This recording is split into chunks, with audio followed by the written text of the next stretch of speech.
Washington. For much of the 7 months since Robert S. Mueller III was appointed special counsel, President Trump's lawyers have stressed their cooperation with him, believing that the more they work with his investigation, the sooner the president will have his name cleared. But in recent weeks, as the investigation has reached deeper into Mr. Trump's inner circle, that image of cooperation has begun to fracture.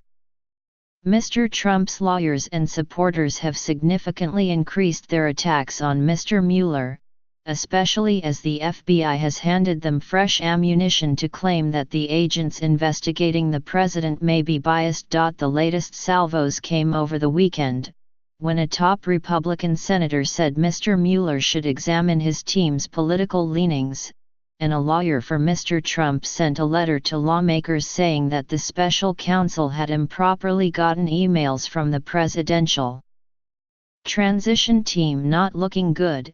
It's not looking good. It's quite sad to see that. My people were very upset about it, Mr. Trump said on Sunday when asked about the emails.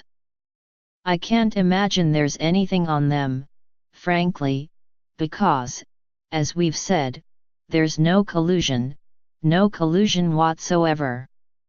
While Mr. Trump also said he was not considering firing Mr. Mueller, the mounting attacks have fueled concerns among Democrats that he is preparing to do so.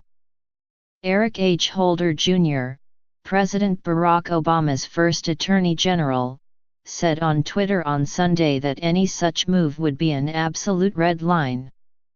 Legal experts said there was no indication that Mr. Mueller, who has wide power to obtain documents through written requests, subpoenas and search warrants, improperly obtained the transition emails.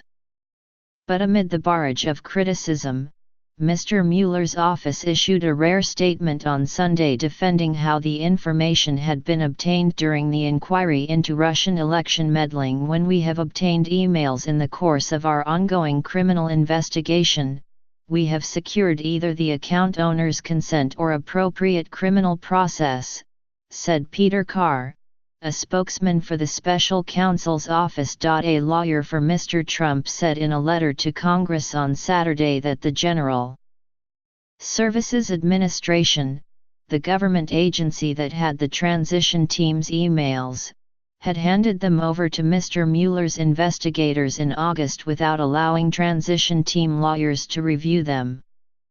The documents, the lawyer argued, should have been shielded by various privileges, like attorney-client privilege. The materials, said the lawyer, Corey Langhofer, were the property of the transition team, and therefore it should have had the chance to decide what was given to investigators. The letter came days after the Justice Department took the unusual step of releasing to the news media anti-Trump text messages that an agent overseeing the investigation had sent to a colleague.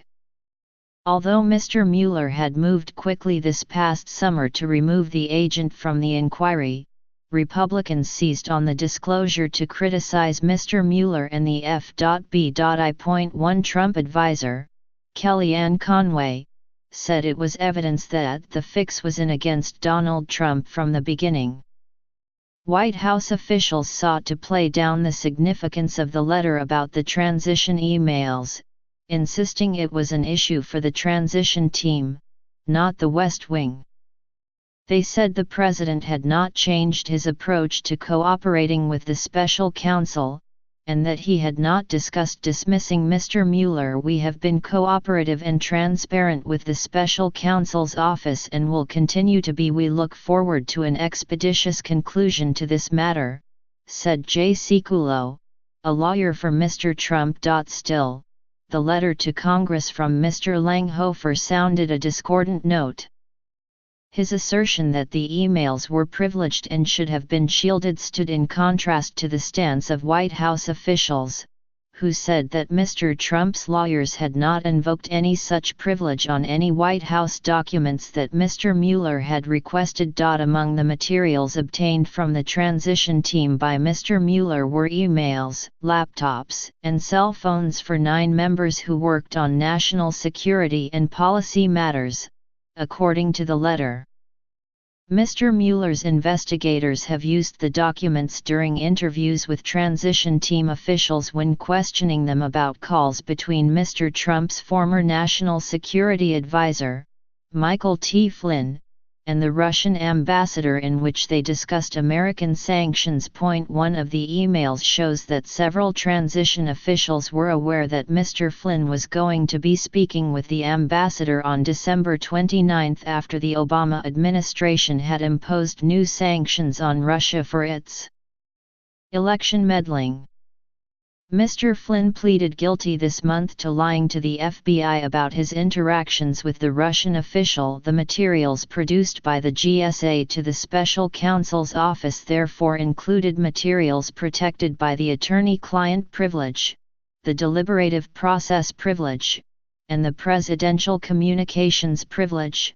Mr. Langhofer, the counsel to Trump for America, said in his letter, which was sent to the top Republican and Democrat on the Senate and House oversight committees. Over the summer, Mr. Trump publicly dangled the possibility of firing Mr. Mueller, stoking concerns among some of his advisers who believed that Mr. Trump would further imperil his presidency if he did so.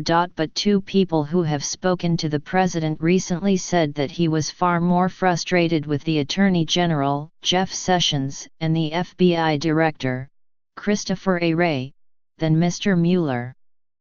Mr. Trump has said that Mr. Wray has not moved quickly enough to rid the Bureau of senior officials who were biased against Mr. Trump and had worked for James B. Comey, the director whom Mr. Trump fired in May. Mr.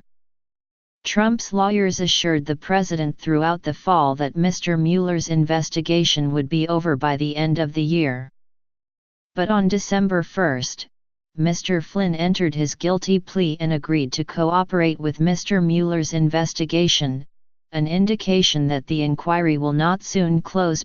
2 weeks ago, the New York Times reported that Mr. Mueller had removed one of the top agents working on the investigation, Peter Strzok, after the discovery of text messages between him and a colleague in which they described the possibility of an election victory by Mr. Trump as terrifying and said that Hillary Clinton just has to win.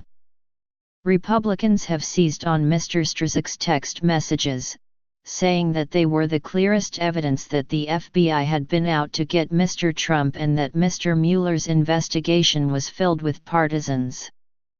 Along with attacking Mr. Strzok, Republicans have said that one of Mr. Mueller's top prosecutors, Andrew Weissmann, may also be biased against Mr. Trump because he commended the acting Attorney General in a January email for not enforcing Mr. Trump's travel ban. Senator John Cornyn, Republican of Texas, praised Mr. Mueller in an interview on ABC's This Week on Sunday for removing Mr. Strzok, but said there are others whom Mr. Mueller needs to examine. There are plenty of FBI agents and prosecutors who have not been politically involved on behalf of Democrats or overtly critical of the president that can serve in this important investigation, Mr. Cornyn said. He added, "So I have confidence in Director Mueller.